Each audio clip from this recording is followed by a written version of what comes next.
We know that hearing these words from us won't be enough to make you remember it and believe it fully, because you've been picking up things along your vibrational trail.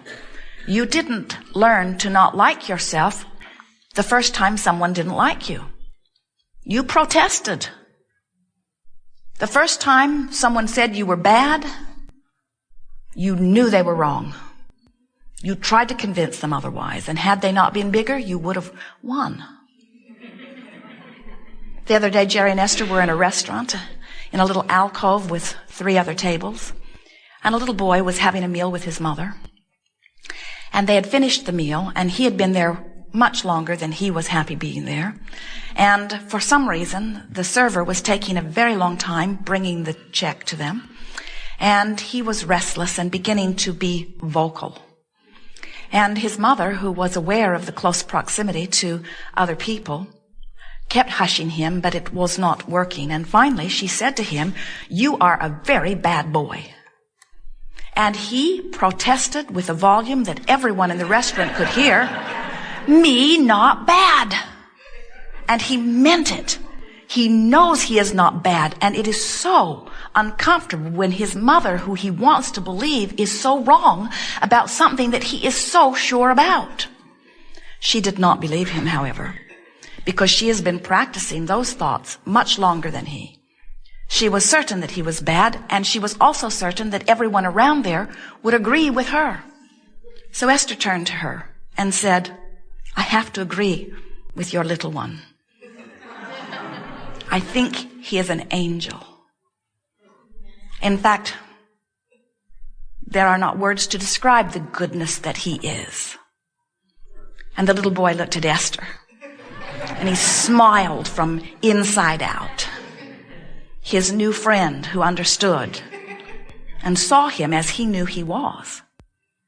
And his mother, who wants with all of her heart to believe that, and was really more concerned about what other people thought anyway, went along with it. And then a man at another table chimed in. He agreed too. "I've been enjoying him also," he said. And then the tardy waiter came with the check and had 2 pieces of candy, which she offered to the little one. And he reached with his little hands for the candy, so excited to have it, when his mother snatched them back and gave them back to the server and said, "No, he can't have candy." And then the man across the aisle reached into his pocket and pulled out a coin, a large coin, and handed it to the little boy. And he took it with such satisfaction. It was an interesting thing to watch this battle. It was not a battle of good and evil. It was a battle of believing in one's goodness or not believing in one's goodness. It doesn't take too much of hanging around with people you trust. You know, the ones that give you the food, the ones who seem to be the vortex through which your sustenance flows. It doesn't take too much hanging around with those who seem to be in control of where your well-being is coming from to begin to understand that you better please them first. And the unfortunate thing about that is that in the moment that it is important to you that you please your mother, or that you please your teacher, or that you please your government, or that you please those in power, the moment that it becomes more important to you that you please something outside of you, you begin to diminish your awareness of what you are doing with your vibration. And the thing that is so screwy about that is that what you are doing with your vibration is really the only thing that matters, because it is the only thing that affects your point of attraction. If you could maintain a vibration of well-being and a vibration of expecting well-being to come to you, there could not be someone come into your experience, no matter how big, bad, and awful they seem, no matter how strong they seem, they could not get into your experience and mess it up. So what it comes down to is now you are adults and now you are out from under the wings of your parents. Now you must make a decision that you are going to control your own vibrational offering, which means you're going to pay attention to the way you feel, which means you're going to offer a vibration that feels good to you when you offer it, which means you're going to clean up your point of attraction, which means only good things can come to you. It is not a good idea to get on a soapbox or get on the bandwagon of pushing against injustice, because you cannot push against anything without achieving vibrational alignment with it. And when you achieve vibrational alignment with the injustice that you are so justified in feeling, then the injustice becomes a match to your experience. And then you say, see, I told you we needed to do something about this. And we say, we agree with you. You do need to do something about it. But you cannot push against what you do not want without becoming a part of it. This is a universe that is based on inclusion. There is no exclusion. When you say no to something, you include it in your vibration. When you say yes to something, you include it in your vibration. So if there are things out there that are troubling to you, you've got to take your attention from them. We know it is fun. We know it is interesting. We know it is interesting in the sense that you like to use your minds and you like to feel involved and you like to contemplate things. And all of that is part of the sorting process that continues the evolution of this time-space reality. All that is expands because you have exposure to experiences that cause you to emit vibrations. Every time an injustice occurs and you see it, you emit a vibration that screams for people treating people better. You do. And the world becomes a better place because of your exposure to the thing you didn't want that made you clear about what you do want. But you cannot then fall back into your fear or fall back into your anger and let that be the dominant part of your vibration without pinching off your own well-being. You just can't do it. So when you say, I want to be in support of something or someone, we say, be in support of what feels good when you think about it. And there's such a big difference in thinking about freedom and thinking about lack of freedom. There's a big difference in thinking about wellness and thinking about sickness. And so many of our physical friends don't get that. You think because you're talking about the subject of health that you're talking about being healthy. And we say, every subject is two subjects. There is that which is wanted on one end of the stick and that which is not wanted on the other end of the stick. And you can tell which end of the stick of every subject is activated within you by the way it feels to you. If it feels good, you're in alignment with well-being. If it feels less than good, you're not. The way you feel about you is everything. The way you feel about you is everything. We know it feels trite. The word worthiness has been bandied around in your physical time-space reality for a long time, and many of you are just flat out tired of talking about it because you want to feel worthy. You're just not all that sure what it means. And we want to say to you that what the feeling of worthiness means is, I know that good abounds and I expect that it will come to me. That's what worthy means. Worthy means I get what I choose. Worthy means law of attraction is fair. Worthy means I'm offering a vibration. Source knows the vibration. Everything is vibrating. Law of attraction will bring to me things that match the vibration that I'm offering. But worthy means I understand that I come forth from the source of goodness, from the source of well-being. No matter what I have done, and no matter what anybody else thinks about what I have done nothing to thwart my relationship with the stream other than what I am doing vibrationally that thwarts the stream. In other words, no one outside of you, there is not a God, there is not a source, no one is looking at you and saying, yes, I see that in the past you did this and this and this, and therefore you will be deprived of well-being in response to those actions. There is none of that. There is none of that. Jerry and Esther have a navigational system in their vehicles. It is called Magellan. Wonderful contraption. There is an antenna on the roof and satellites in the sky, and Magellan knows where they are at all times. There is a computer in the vehicle.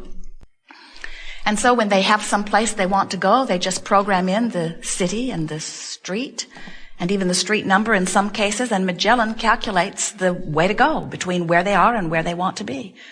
Says turn right, turn left, take the next exit. Tells them how many miles. Magellan never says, where have you been? Because it is irrelevant. Isn't it irrelevant? Where I am in relationship to where I want to be is the only game in town.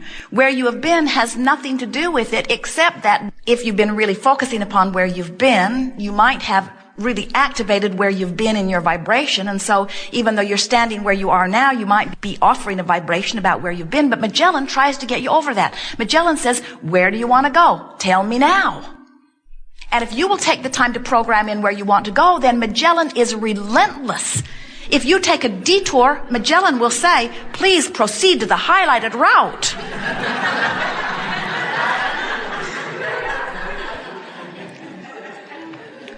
And when you get back on the freeway, if you make a mistake and get on the freeway going in the wrong direction, Magellan will make a racket that you would not believe.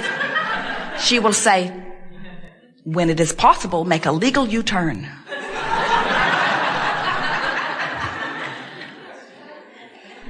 We say she, it is a woman's voice. The man's voice was far too bossy. You have a guidance system within you that works exactly the same way. You can feel when you are moving in the wrong direction. But you know, if you've practiced feeling good, you can tell when you dip into a thought that takes you away from that. The better you feel, the more of the time, then the more sensitive you are to any dip in vibration. If you're running around feeling pretty ornery most of the time, then you may be receiving all kinds of warning that you cannot hear. Not warning in the sense that something terrible will happen, but guidance in the sense that you could be making a better choice right now. Jerry and Esther are staying at a recreational vehicle park in Malibu. Lovely place that overlooks the ocean and Cher's house.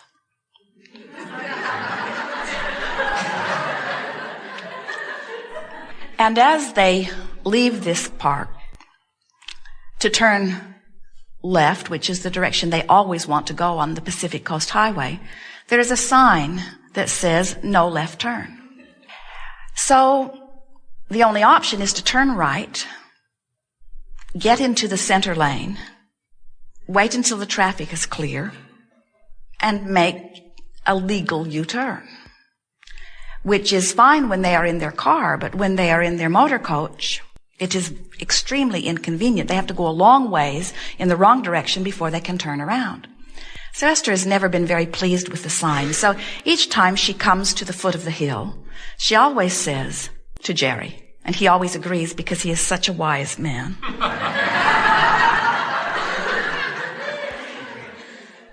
It is so much safer for me to just turn left than for me to scoot out into traffic, screech on my brakes, get into the center lane, then cut across 2 more lanes of traffic, get onto the other side of the road, and then wait for other cars. Esther said, they must be crazy to have put that sign there. Who in the world would do that? And then Jerry smiles and says, well, there may have been something that happened that we don't understand. And Esther says, yeah. And then she says, I'm going to do what I want. I'm going to vibe it out and do what's appropriate for me to do. This is my plan relative to all things. So she comes down the hill, and her heart is soaring, and she makes an illegal left turn and feels so good about it. And all is well. And then the next day she comes down the hill, feeling really, really good, thinks about making a left turn, decides against it, makes her right turn, and just as she is about to make her left turn, the police car comes by, and Esther smiles and says, hello. My guidance always lets me know where you are. And then she says to Jerry, it is interesting. When my heart is soaring, I can feel the dip in my guidance enough to know. In other words, Esther said, I knew what to do. When I thought about doing what I have been doing and what I've taken glee in doing, it didn't feel good, so I didn't do it. Now, there are those who may be upset at Abraham's delight at Esther getting away with breaking a traffic law. But we want to say to you, if you have decided that you will be one that keeps all of their rules, you're going to be very busy.